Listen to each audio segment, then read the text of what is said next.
उधर बाबा बागेश्वर धाम के पीठाधीश्वर धीरेन्द्र कृष्ण शास्त्री सनातन हिंदू पदयात्रा पर निकले और 7वां दिन है।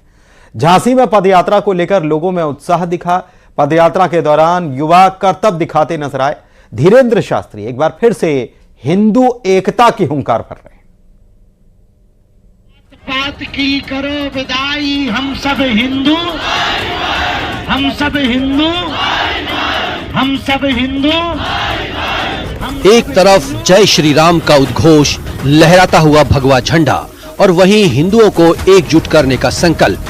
बाबा बागेश्वर की इस पद यात्रा में देश भर से लोग पहुंचे हैं। लोगों में उत्साह है। झांसी में भी बाबा बागेश्वर की यात्रा को भारी समर्थन मिला। आज गांव के जो जहां से आए हैं, हम सब उस महाअभियान में निकले हैं। आजादी के समय में जो नजारा भारत में था, इस आजाद भारत में फिर से हम लोगों को जात पात, छुआछूत, ऊंच नीच से आजादी चाहिए। हिंदू कम हो रहा है, हिंदू जातियों में बट गया है। बांग्लादेश के हिंदुओं पर अत्याचार हुआ, हम लोगों ने देखा। अब हम लोग चुप नहीं बैठेंगे, हम सब हिंदू एक होकर के बतलाएंगे। हिंदू एकता की अलख जगाने के लिए 9 दिन की पद यात्रा चल रही है। धीरेन्द्र शास्त्री हिंदुओं को एकता का संदेश देने के साथ साथ लगातार जोश भर रहे हैं। क्या तुम जात पात, ऊंच नीच में पढ़ना चाहते हो? क्या तुम चाहते हो कि तुम्हारी बहन बेटियां लव जिहाद में पढ़े? क्या तुम चाहते तुम्हारी जमीनें कोई और कब्जाए? तो एक ही उपाय है, अब सड़कों पर उतरना पड़ेगा। जात पात और भेदभाव को दूर करने के लिए हिंदू को एक होना पड़ेगा। इसलिए जात पात की करो विदाई, हम सब हिंदू, हम सब हिंदू, हम सब हिंदू। धीरेन्द्र शास्त्री ने बांग्लादेश में हिंदुओं के खिलाफ अत्याचारों पर भी मुखर होकर बात की। इसी दौरान उन्होंने बड़ा बयान भी दे डाला। बाबा ने कहा, एक धर्म विशेष के लोग पूरी दुनिया के लिए चुनौती बनते जा रहे हैं, इसलिए हिंदुओं को हर हाल में एक होना होगा। हिंदुओं को टारगेट किया जाता है, तब ये सिद्ध हो जाता है कि इस देश में धर्म विरोधी केवल और केवल अपना राज्य स्थापित करना चाहते हैं, जो इस दुनिया की मानव सभ्यता के लिए सबसे बड़ा चैलेंज है। केवल एक विशेष समुदाय के लोगों का राज्य रहे, ये इस देश दुनिया के लिए सबसे बड़ा चैलेंज है। उसी चैलेंज से निपटने का उपाय है हिंदुओं की एकता और एक देश हिंदुओं के नाम। जब पदयात्रा झांसी के लुहारी गांव में पहुंची तो वहां लोगों का हुजूम उमड़ पड़ा। इस दौरान युवाओं ने हैरतअंगेज करतब भी दिखाए, जिसे देखकर बाबा बागेश्वर भी आश्चर्य में पड़ गए।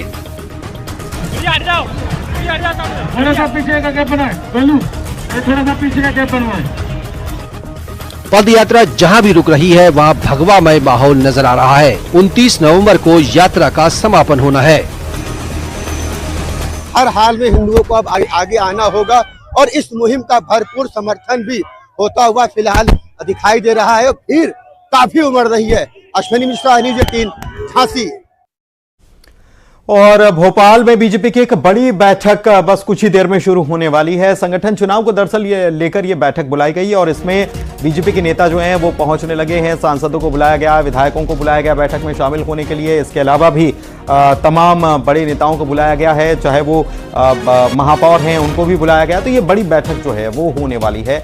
भोपाल में ये बड़ी बैठक बुलाई गई और संगठन में चुनाव होने, दरअसल इसमें जिला अध्यक्षों का भी चुनाव होना है, इसके अलावा मंडल अध्यक्षों का भी चुनाव होना है। तो इसके लिए तारीख तय करने के लिए माना जा रहा है कि दिसंबर में ये चुनाव संपन्न हो जाए। उसके बाद फिर प्रदेश अध्यक्ष का भी निर्वाचन होना है, चुनाव होना है। तो उसके लिए ये संगठन चुनाव को लेकर ये बड़ी बैठक बुलाई गई है। 3 बजे इसका समय तय किया गया था और सांसद और विधायक जो हैं वो तो इस बैठक में शामिल होंगे ही। इसके अलावा तमाम अन्य नेता भी इस बैठक में मौजूद रहने वाले हैं। तो ये बड़ी खबर इस वक्त आपको बता रहे हैं। बीजेपी दफ्तर में ये बड़ी बैठक बुलाई गई है। भोपाल में ये बैठक कुछ ही देर में शुरू होने वाली है और संगठन चुनाव के लिहाज से इस बैठक को देखा जाए तो बहुत अहम इसके मायने हैं।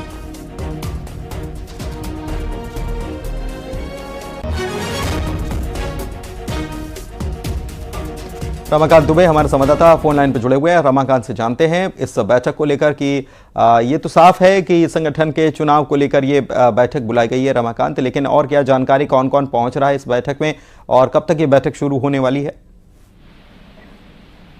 जी, मैं आपको बता दूं कि ये बैठक जो है वो मुख्य रूप से संगठन के चुनावों को लेकर ही बुलाई गई है। इसमें जो है संगठन के राष्ट्रीय सह प्रभारी शिव प्रकाश जी, क्षेत्रीय सह प्रभारी अजय जामवाल जी और महामंत्री प्रदेश के जो हितानंद शर्मा जी वो हैं बैठक में मौजूद हैं। बीजेपी के सभी मंडल अध्यक्ष, जिला अध्यक्ष और पार्टी अध्यक्ष BD शर्मा भी बैठक में मौजूद हैं और राज्यसभा और लोकसभा के सांसदों को भी यहाँ बुलाया गया है, विधायकों को भी यहाँ बुलाया गया है और ये संगठन के चुनावों की तारीख तय करने के लिए ये बैठक विशेष तौर पर बुलाई गई है, जिसमें पार्टी के लिहाज से 1 से 15 दिसंबर तक की तारीखों के बीच में जो है वो मंडल अध्यक्षों की और 15 दिसंबर से 30 दिसंबर के बीच में जिला अध्यक्षों की नियुक्तियां की जानी है। ठीक है, बहुत शुक्रिया आपका इस जानकारी के लिए। नजर बनाए रखिएगा, बैठक बस कुछ ही देर में शुरू होने वाली है क्योंकि तमाम नेता जो हैं उनके पहुंचने का सिलसिला भी शुरू हो चुका है। और फिलहाल 3 के तरकश में इतना ही, लेकिन खबरें लगातार जारी रहेंगी। मेरे साथ आप बने रहिए न्यूज़ 18। जगदलपुर की बात करते हैं। मेडिकल कॉलेज के बाद अब महारानी अस्पताल में भी चूहों का आतंक देखा गया है। मरीजों में चूहों की दहशत फैली हुई है और मरीजों के बिस्तर के आसपास कई चूहे घूमते हुए नजर भी आ जाते हैं। मरीजों ने कई बार इसकी शिकायत की है। अस्पताल प्रशासन के लिए चूहों से निपटना बड़ी चुनौती साबित हो रहा है। श्रीनिवास नायडू हमारे संवाददाता हमारे साथ जुड़े हुए हैं। श्रीनिवास, चूहे अस्पतालों में एक बड़ी समस्या रहते हैं और अगर अस्पताल में चूहे हैं तो फिर बीमारियां और बढ़ेंगी, वहां लोग ठीक होने के बजाय बीमार पड़ जाएंगे और स्थिति गंभीर है। कैसे निपटा जाएगा? जी बिल्कुल, जगदलपुर बस्तर जो मेडिकल कॉलेज था वहां पर भी चूहों का आतंक था। न्यूज़ 18 ने बकायदा इस मामले को खबर भी दिखाया था। इसके बाद जो जिला अस्पताल है, महारानी अस्पताल है, इस अस्पताल में भी चूहों का आतंक बढ़ गया। कल देर रात में जो चूहे हैं, मरीज जो भर्ती थे उनके बेड के आसपास चहलकदमी बढ़ते गए, देखते गए। खाने की चीजों को लेने के लिए जो मरीज है उनके बेड तक पहुंचे। तो स्वाभाविक है जो मरीज वहां भर्ती है उनके लिए भी चिंता है और जो प्रबंधन है, जो मेडिकल अस्पताल प्रबंधन, उसके लिए भी चिंता है क्योंकि मेडिकल कॉलेज में जो चूहे का आतंक को लेकर टेंडर जारी किया था हर साल 10 लाख चूहे पकड़ने के लिए। अब स्वाभाविक है महारानी अस्पताल में ये समस्या आई है तो इसको लेकर फिर प्रशासन या फिर अस्पताल प्रबंधन कोई उचित कार्रवाई करेगा क्योंकि चूहे के आतंक पड़ने से मरीजों को भी आने वाले दिनों में दिक्कत भी हो सकती है। जी, बहुत शुक्रिया आपका श्रीनिवास इस जानकारी के लिए।